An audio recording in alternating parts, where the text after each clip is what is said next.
देखेंगे। तो अंत तक वीडियो देखते रहें और जानने का प्रयत्न करें। चलिए देख लेते हैं पहले रहीम के दोहे। रहीमन धागा प्रेम का मत तोड़ो चटकाए, टूटे से फिर ना जुड़े जुड़े गांठ पड़ जाए। इसका अर्थ क्या होता है देख लेते हैं। देखिए, पहले तो थोड़ा सा इन पंक्तियों को जानने से पहले हम थोड़ा सा रहीम के बारे में जान लेते हैं। कविवर रहीम का व्यक्तित्व बहुआमी है।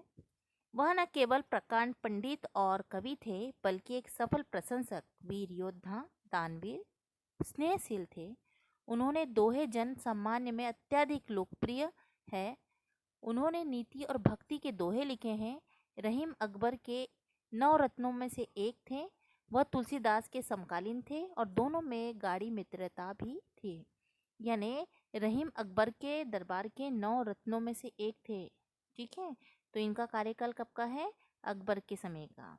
और ये तुलसी के समकालीन थे, यानी तुलसी का भी कार्यकाल इनके साथ ही माना जाता है। तो अब हम पंक्तियों का अर्थ देखते हैं। इन्होंने टोटल हमारे जो पाठ्यक्रम में रखे गए हैं टोटल 10 दोहे हैं। हम उसका एक एक का अर्थ जानने का प्रयत्न करेंगे और उस पर आधारित जो प्रश्न बनते हैं उसके बारे में भी हम चर्चा करेंगे। तो पहली पंक्ति है, रहीमन धागा प्रेम का मत तोड़ो चटकाए, टूटे से फिर ना जुड़े जुड़े गांठ पड़ी जाए। इसका मतलब क्या होता है?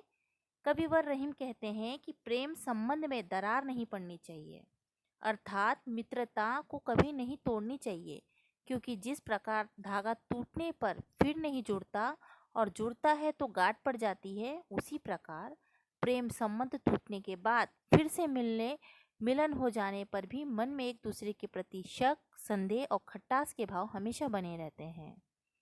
तो पहली पंक्ति का अर्थ हुआ कि रहीमन धागा प्रेम का मत तोड़ो चटकाए, टूटे से फिर ना जुड़े जुड़े गांठ पड़ी जाए। यानी रहीमन धागा प्रेम का, रहीम जी कहते हैं कि हमारे संबंध में यदि एक बार शक के बीज बो जाते हैं या शक के बीज उत्पन्न हो जाते हैं तो उसमें इस तरह की गांठ पड़ जाती है कि हम जोड़ने से भी उसको जोड़ेंगे तो भी नहीं जुट पाता है।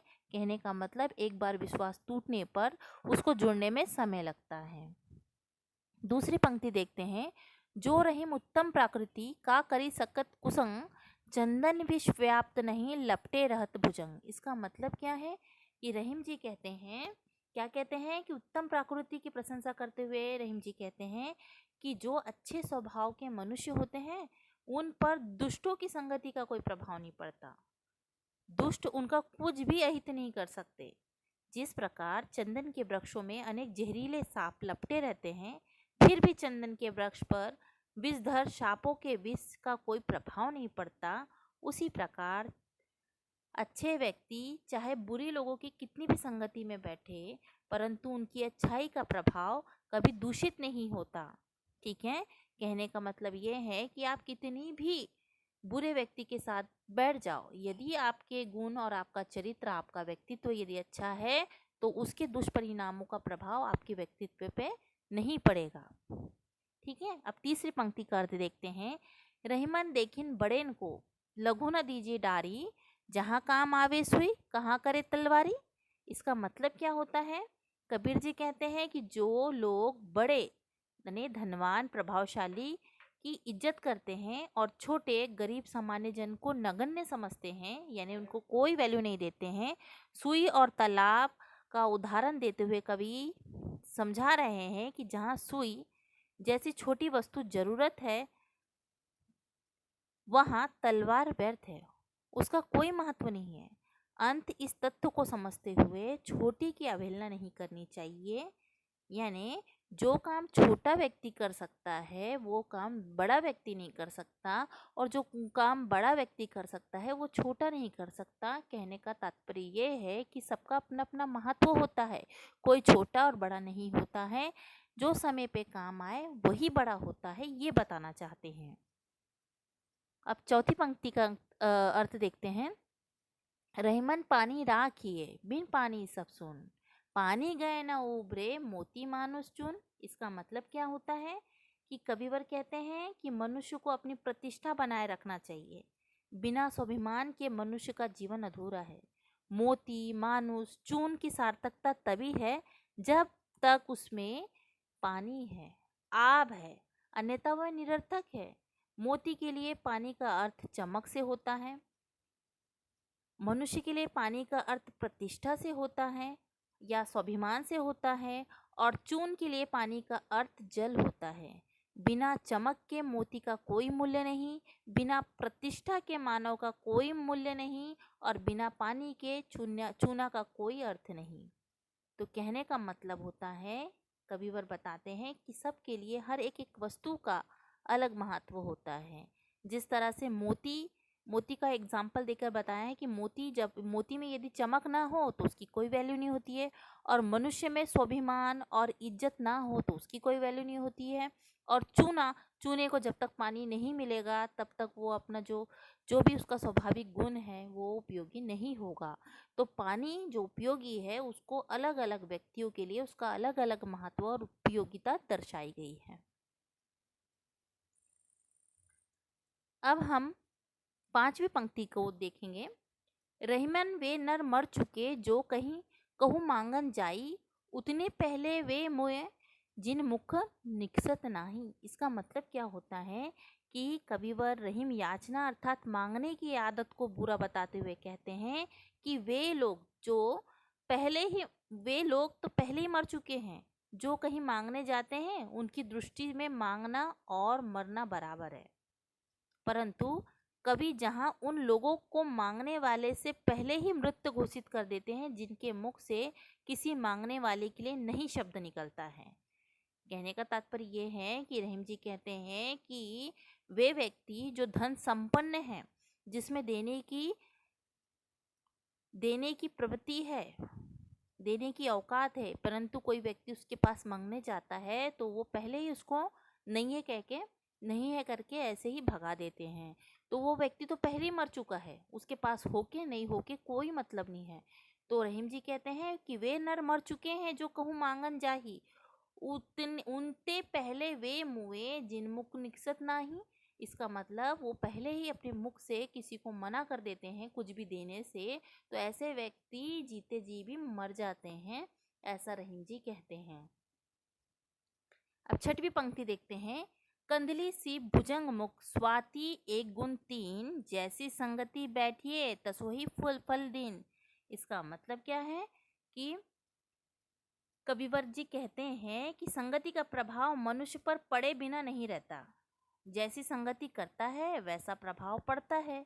इस बारे में कवि स्वाति नक्षत्र के जल का उदाहरण देते हुए समझाते हैं कि स्वाति नक्षत्र तो एक है, उसके बरसने वाला जल समान रूप से केले में, सीप में, सांप के मुख पर पड़ता है, किंतु उसका जल संगति के अनुसार भिन्न भिन्न होता है। वह केले में मिठास भरता है, सीप के मुख पर बरसकर मोती उत्पन्न करता है, किंतु सांप के मुख में जाकर विष उत्पन्न करता है। समझ में आ रहा है क्या कह रहे हैं कवि?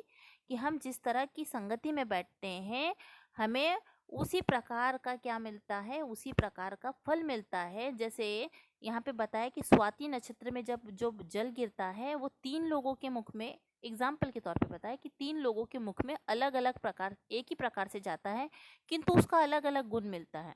जैसे सीप के मुख में जाएगा तो मोती बन के निकलेगा, केले के मुख में जाएगा तो वो केले को मीठा कर देगा, पर यदि सांप के मुख में गया तो वो जहर उत्पन्न कर देगा।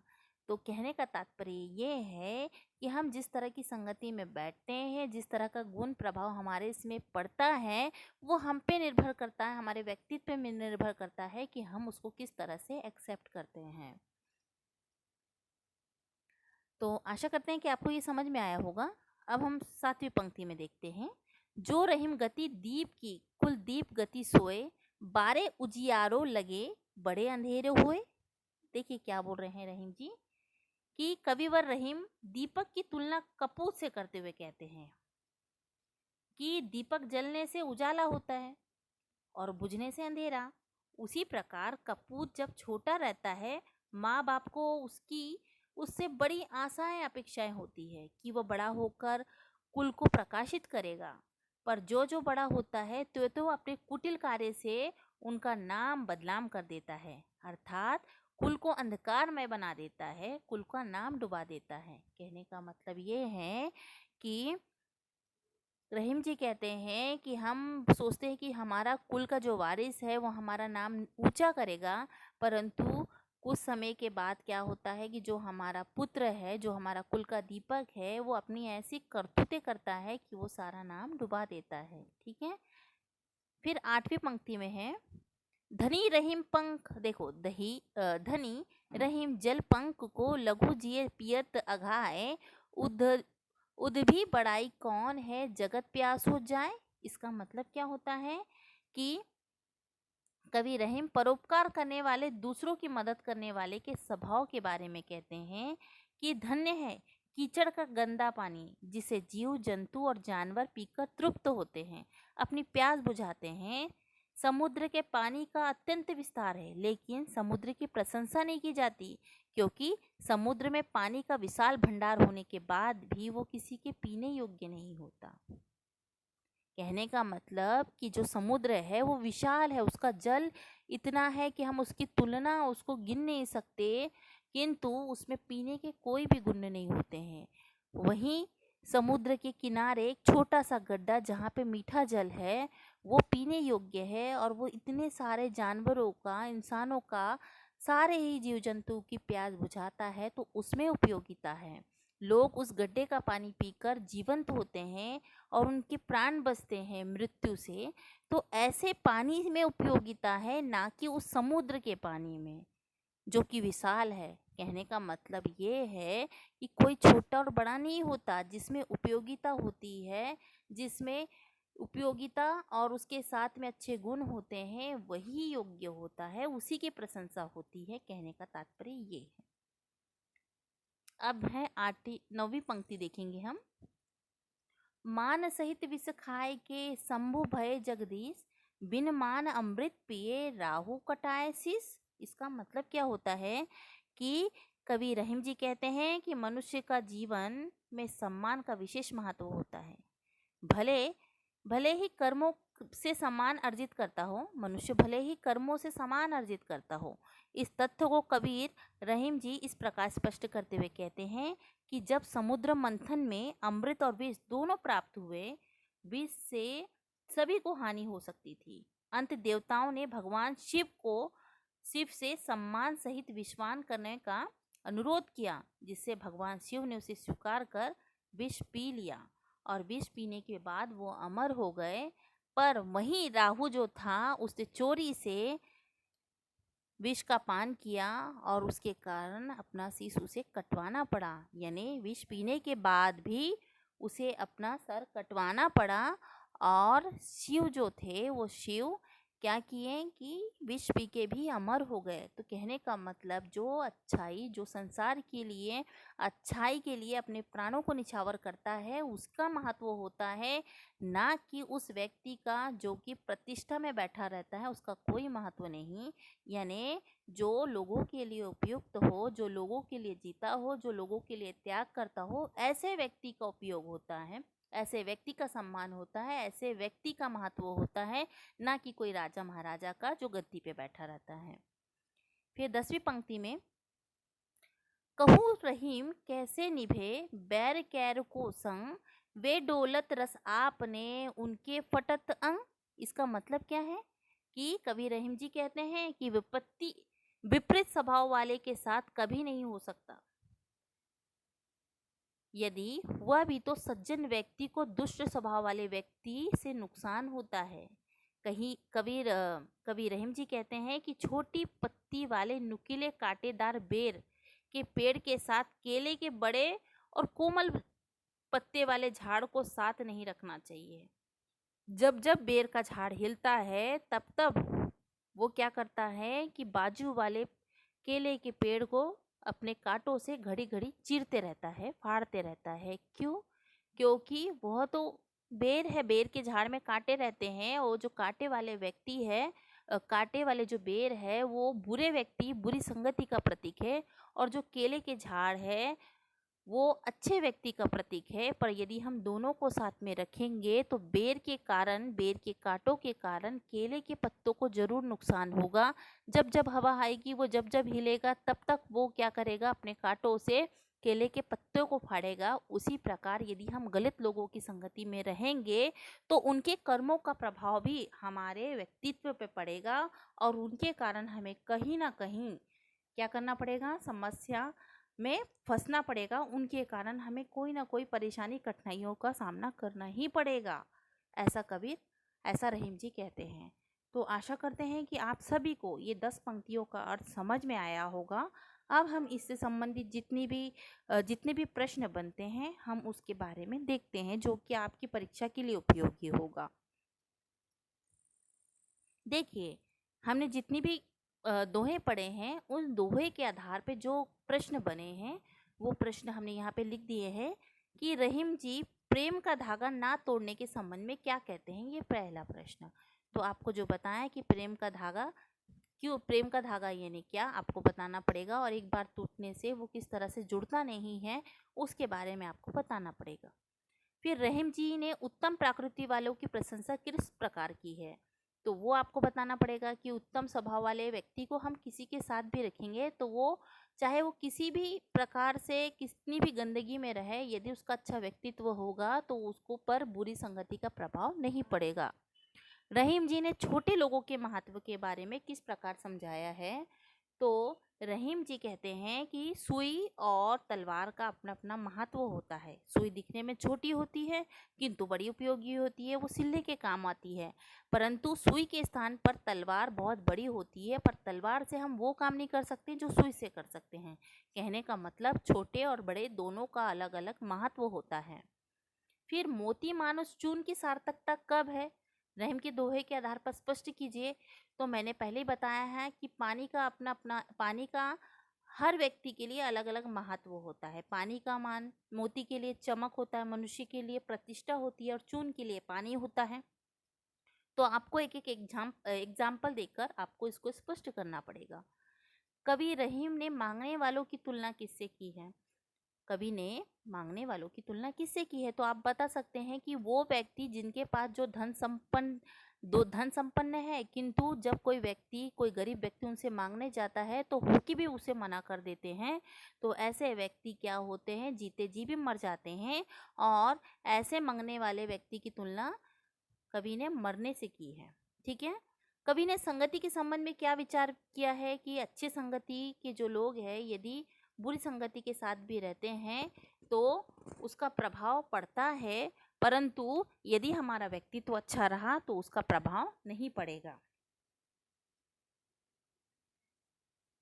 कबीर, देखिए कविवर रहीम दीपक और कपूत के विषय में क्या कहते हैं। तो जिस तरह से बोले हैं, जिस तरह से दीपक जो रहता है वो जलने के बाद पूरे घर में उजाला करता है, उसी प्रकार जो घर का चिराग रहता है वो वंश को बढ़ाता है।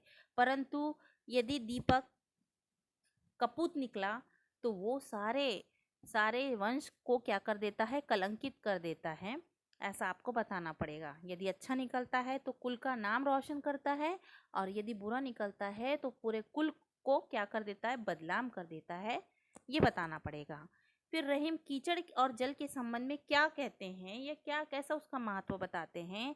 तो रहीम कीचड़ के जल को का महत्व बताते हैं कि चाहे वह कीचड़ का जल ही क्यों ना हो, उसमें यदि उपयोगिता हो, यदि वह जानवर, इंसान और जीव जंतु की प्यास बुझाता है तो उसमें उपयोगिता है, तो वो उस जल से भी अच्छा है जो समुद्र में दिखने में विशाल है, और इतना इतना विशाल है कि उसको काउंट नहीं कर सकते, गिन नहीं सकते, और उसमें विशाल जल है, पर वो यदि पीने के काम ना आए तो उसकी कोई उपयोगिता नहीं।